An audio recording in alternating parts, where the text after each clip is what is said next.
Hello friends, welcome to my YouTube channel. आज के अपने वीडियो का टॉपिक है important question of agriculture biology. तो फ्रेंड्स स्टार्ट करते हैं आज का ये वीडियो। तो सबसे पहला क्वेश्चन है, सेल शब्द यानी कि जो कोशिका शब्द है वो कौन सी भाषा का है? तो वो लैटिन वर्ड है। लैटिन वर्ड सेल्यूला से बना है और सेल्यूला का मतलब क्या होता है? कक्ष।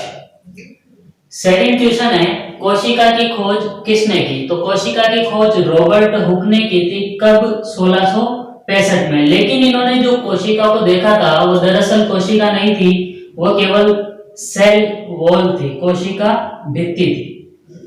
नेक्स्ट थर्ड क्वेश्चन है, जीवित कोशिका को सबसे पहले किसने देखा? तो एंटोनी वॉन ल्यूवेनहोक ने जीवित कोशिका को सबसे पहले देखा था। कोशिका सिद्धांत किसने दिया? तो कोशिका सिद्धांत स्लाइडेन और स्वान ने दिया था 1838 से 39 के मध्य। जीव द्रव्य शब्द किसने दिया? पुरकिंजे ने 1838 में। माइटोकॉन्ड्रिया नाम सी बेंडा ने दिया 1897 में। जीन विनिमय की क्रिया कौन सी अवस्था में होती है? तो जीन विनिमय की क्रिया अर्धसूत्री विभाजन की प्रोफेस्ट अवस्था की पैकाइटिन अवस्था में होती है। इस पैकाइटिन को हम स्थूल पट्ट कहते हैं हिंदी में। नेक्स्ट है 8 नंबर, वनस्पति विज्ञान के जनक कौन है? तो वनस्पति विज्ञान के जनक थियोफ्रास्टस है। नेक्स्ट जंतु विज्ञान या जीव विज्ञान दोनों के जनक कौन है? अरस्तु।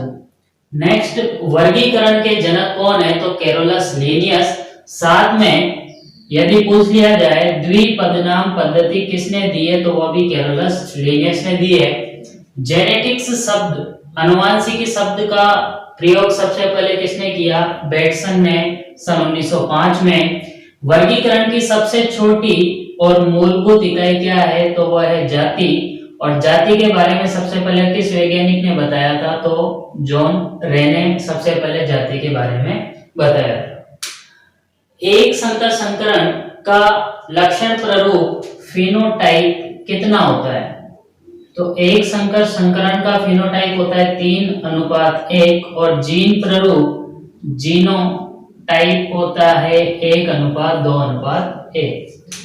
द्विसंकर संकरण का लक्षण प्ररूप यानी कि फिनोटाइप कितना होता है? 9:3:3:1। और यदि द्विसंकर संकरण का जीन प्रारूप पूछ लिया जाए तो वो होता है 1:2:4:1:2:1:1:2:1:1। इसको याद कैसे रख सकते हो? 12:24:12:12:1 और सबके बीच में अनुपात लगा देना है।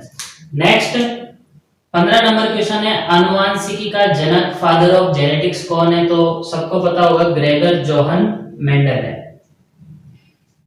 नेक्स्ट 16 नंबर क्वेश्चन है, C3 चक्र का पहला स्थायी उत्पाद कौन सा होता है? तो C3 चक्र का पहला स्थायी उत्पाद होता है PGA फास्फोग्लिसरिक अम्ल। प्रकाश शोषण की क्रिया किन पौधों में होती है? किन पौधों का लक्षण है? तो प्रकाश शोषण की क्रिया C3 पौधों में होती है। क्रेंज शारीरिकी किन पौधों में होती है? तो C4 पौधों में होती है। प्रकाश संश्लेषण की प्रकाशिक अभिक्रिया कहाँ होती है? हरित लवक के ग्रेना भाग में प्रकाशिक अभिक्रिया होती है। और अप्रकाशिक अभिक्रिया पूछ ली जाए तो अप्रकाशिक अभिक्रिया हरित लवक के स्ट्रोमा भाग में संपन्न होती है।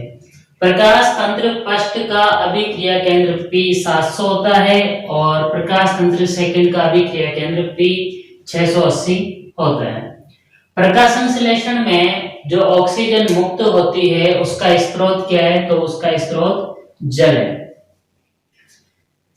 C3 चक्र को हम केल्विन बेंसन चक्र भी कहते हैं क्योंकि केल्विन बेंसन और इनके साथियों ने C3 चक्र के बारे में बताया था। ग्लाइकोलाइसिस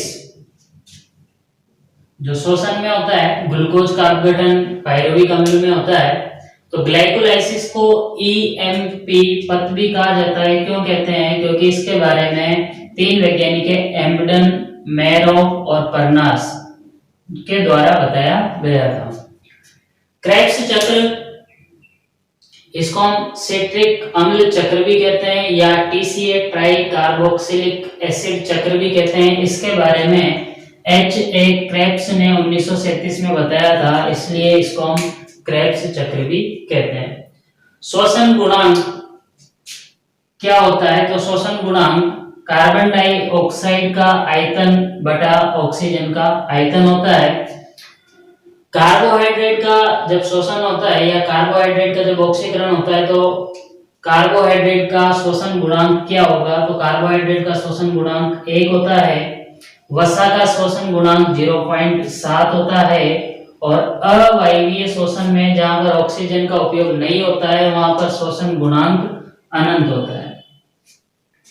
नेक्स्ट है 27 नंबर, इकोसिस्टम या पारिस्थितिक तंत्र शब्द का प्रयोग किसने किया था? तो सर आर्थर टेंसले। टेंसले याद रख सकते हो, सन 1935 में इकोसिस्टम शब्द दिया था।